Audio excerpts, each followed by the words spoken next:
Hi, how many of you grew up in the 60s, 70s, or 80s? Probably a lot of you did. I know I did. And what was your life like at that time? Well, you respected the laws.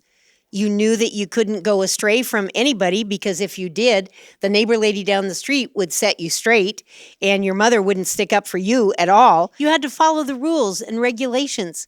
We were in a law abiding community everywhere around America. You followed the laws.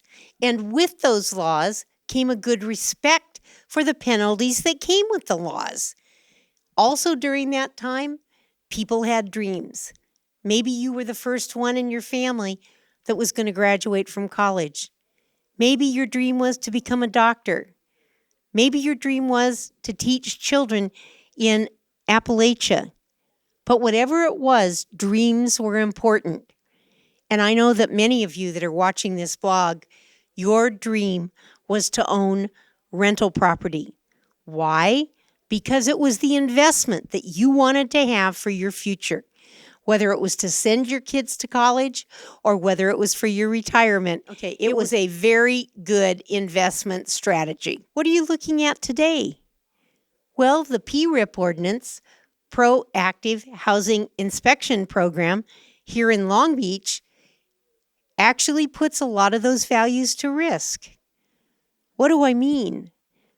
Well, if you violate any part of PRHIP and you end up with citations, and those citations are for things as easy to fix as a cracked caulk or grout when there's no leak around, or as expensive as painting your whole building because there's a little peeling paint. You could end up with citations. You could end up with 6 months in jail. You could end up with a $1,000 a day fine for every single infraction that comes up.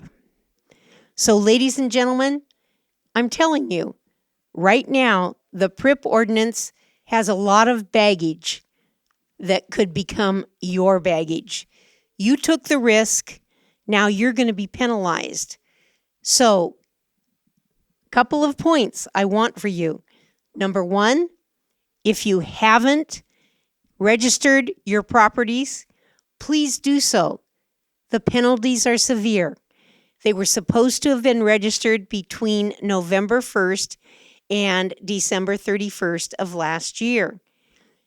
The city did register some, but not all. So check and make sure your properties are registered. You don't want to have to pay those fees.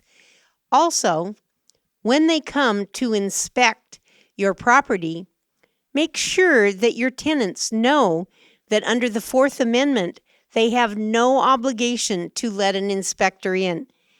And most importantly, don't you go down there and let the inspectors in, because then you will be in violation of the law. Remember, in order to go into any of your properties, you have to give your tenant 24 hours notice. I don't know why the city doesn't seem to go along with the same thing, but you don't want to put yourself in jeopardy. And number three, if you do get citations, fix them and fix them quickly. You do not want to find yourself on the other end of a $1,000 a day fine per infraction or 6 months in jail for a misdemeanor. Remember, when one member of our community is attacked for rental property problems, we're all attacked. Let's stick together. Let's try and overturn this ordinance, and let's get rid of all of these severe penalties.